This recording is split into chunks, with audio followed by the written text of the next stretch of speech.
Do you know what's up with your pelvic floor? I'm Chantelle Green here with MyoLab, here to shed a little bit more light on this structure. One of the things that we find really commonly is that people don't even know what the pelvic floor is, even if they're maybe aware of the symptoms of dysfunction in the pelvic floor. So let's chat a little bit more about this structure. The pelvic floor as a whole has a role in our core and diaphragmatic breathing. It plays a role in sexual function. It has a role as sphincters, literally to make sure that we don't have bowel accidents. But it also plays just a role in supporting the structures of the pelvis and kind of keeping our organs in place where they're supposed to be. The pelvic floor it's a group of muscles. It sits at the base of the pelvis as a little dome underneath our pelvis, kind of nestled inside these bones, and it stays active in that support role. There's a few different muscles in there. Actually, your piriformis is one of the muscles that's really nestled close to the pelvic floor. And so people who have piriformis issues, it can also mimic pelvic floor dysfunctions. And so all of those things together means that it's a really important structure that we can't ignore. One of the things that we found, though, is that pelvic floor dysfunction as a whole has become incredibly normalized in our society. And don't get me wrong, it is very, very common. But common is not the same thing as normal, right? The pelvic floor is not supposed to be dysfunctional. Dysfunction in the pelvic floor can, look like a lot of different things. Incontinence issues, so that urge that you get to go to the bathroom as soon as you put the key in the door, that is actually a pelvic floor dysfunction. If you find that you're, can't hold your urine in when you cough or sneeze, that's a sign of pelvic floor dysfunction. A lot of different sexual functions, both in men and women, can be a result of what's happening in the pelvic floor. And so it's a really critical structure that we actually need to talk about more. That normalization of dysfunction has really done a disservice to people. People saying like, hey, I pee myself when I jump on a trampoline, and the ad on the TV goes, here's your adult diaper. You run into the situation of like, oh, you're having incontinence issues. Here's your medication to just maybe dehydrate your body. None of that is the way it's supposed to work. We are supposed to have a functional pelvic floor.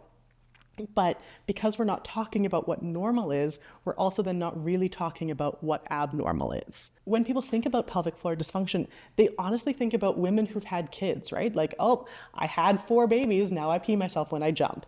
That's not normal. It's not supposed to be that way. And actually, that's not the only time that pelvic floor dysfunction shows up. Kids can have it. Women who've never had kids can have it. Men actually can have pelvic floor dysfunction as well. The symptoms may be a little bit different. The things you're experiencing may be different, but at the core, it still boils down to what's happening in this group of muscles and are they working the way they're supposed to work. So let's chat a little bit about what they're supposed to do as muscles. From a core standpoint, the pelvic floor functions as the base of the core. So people think core and they think rectus abdominis, they think six-pack, they think abs. That's a fraction of what actually happens in your core. When we're talking about core, we're actually talking about the diaphragm at the top of the abdominal cavity here. We're talking about the pelvic floor in the bottom as our top and bottom of a cylinder, basically, that's supposed to pressurize and stabilize our low back. The sides of the cylinder are our oblique muscles, and then we've got low back muscles called the multifidi throughout the spine that are supposed to, again, function as the other sides of this muscle. You've also got the transverse abdominal muscle that sits in the front, and all of them together are supposed to work as a unit to kind of create this canister. You can think of it like a pop can. It's solid and pressurized, and it can't be dented or crushed. The problem is that we live such asymmetrical lives. We don't use our diaphragm well when we're breathing. And so then we kind of end up with a little bit of a dented pop can. We end up with a rib flare that lifts the top of our support away from our pelvis. And if they're not lined up the way it's supposed to be, they can't function properly. And so that's really one of the first things we check is your diaphragm and pelvic floor aligned, because that's how they're supposed to be. When they're straight, they can move as a unit. They can move together when we breathe. When you breathe in, your diaphragm actually lowers to create more space for your lungs to expand, to create more space for air to come into your chest. Your diaphragm is supposed to lower, but your pelvic floor is also supposed to lower as a unit. That's diaphragmatic breathing, sort of the relaxed breath work that it can actually stimulate the parasympathetic nervous system. When we talk about an oblique breath, we're talking about a stabilizing breath, something that actually locks the low back in place so that we have power. That happens when the diaphragm lowers, but the pelvic floor doesn't. And so we actually get that contraction and that pressurizing of intra-abdominal pressure around our low back to help support our spine. That again requires the diaphragm to work and the pelvic floor to work at the same time in conjunction with each other to pressurize that low back. That's how we can use our breath to actually help our pelvic floor function. That's one of the things it's supposed to do.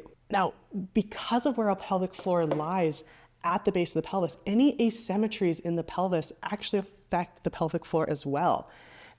So at MyoLab, we talk a lot about the SI joints in the back of the pelvis, and we talk about a little bit of rotation that can happen as these SI joints move. Now, this model moves way more than your actual SI joints do, but it helps illustrate the point that if we've got one side that's rotated back and rotated forward, we've twisted your whole pelvis, which means that if you think about the muscles here at the base, we've twisted them as well. We've changed the length tension relationship in the pelvis. And so with people who have chronic SI joint dysfunctions, we'll often, hear stories from them seeing their pelvic floor physio of noting one side of their pelvic floor being super tight as compared to the other side. One easy sign that you might have this is if you're noticing that your urine stream doesn't come out straight. It is supposed to come out straight. If it's not, that can often be because the pelvis is rotated, because your pelvic floor is asymmetrical. So that's what happens in the rotation. It can also create a problem if we're tilted forward or tilted back as a pelvis as a whole, because again, we want our diaphragm and our pelvic floor to be level to each other and parallel. If one side's tilted down or tilted back, we no longer have the ability to create the pressure in the cylinder to stabilize our low back. And so people who are dealing with chronic low back pain that just won't go away, sometimes it's actually related to the pelvic floor. And if you're not dealing with a part of the story, you're missing something here. But again, that happens because we've just normalized pelvic floor dysfunction. We've just given people their diapers and said, hey, sucks to suck. You had kids, now you're condemned to this. And that's just simply not true. There's so many things that can be done to help pelvic floor dysfunction so that it's not the story of your life. So when it comes to how do physios and chiros help with this, a pelvic floor physio is somebody who's been trained to actually go and assess the muscles of the pelvic floor, figure out what side of the pelvic floor maybe is too tight, maybe something is not strong enough, and to teach you the difference as to whether we need to strengthen the pelvic floor or loosen the pelvic floor.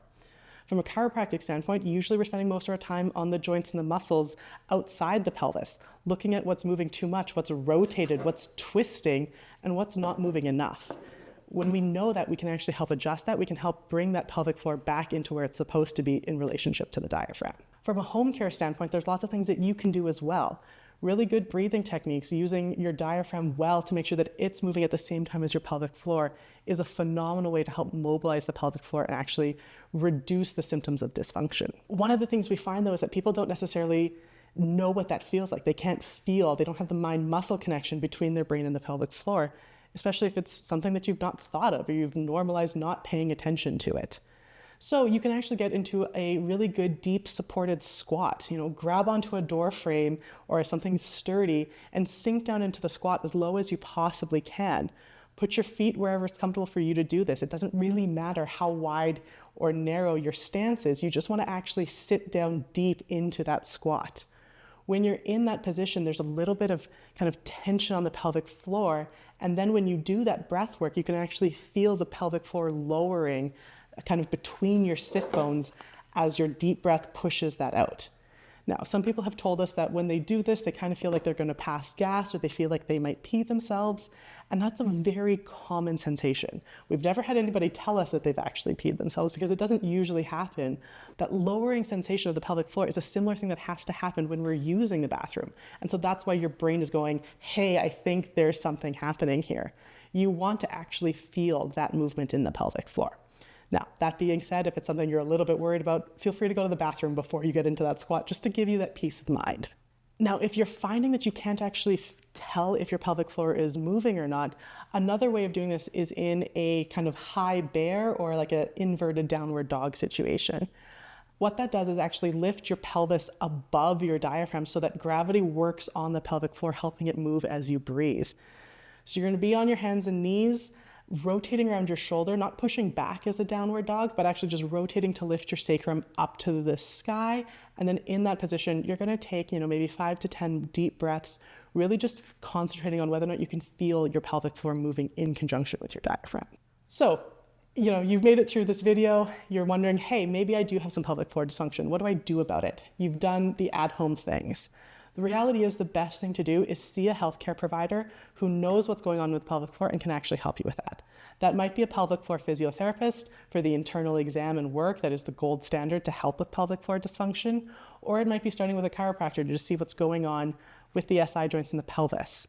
Either way is a great place to start to help to deal with this dysfunction so that it doesn't become your story. It's not normal and it doesn't have to be common. Thanks for watching.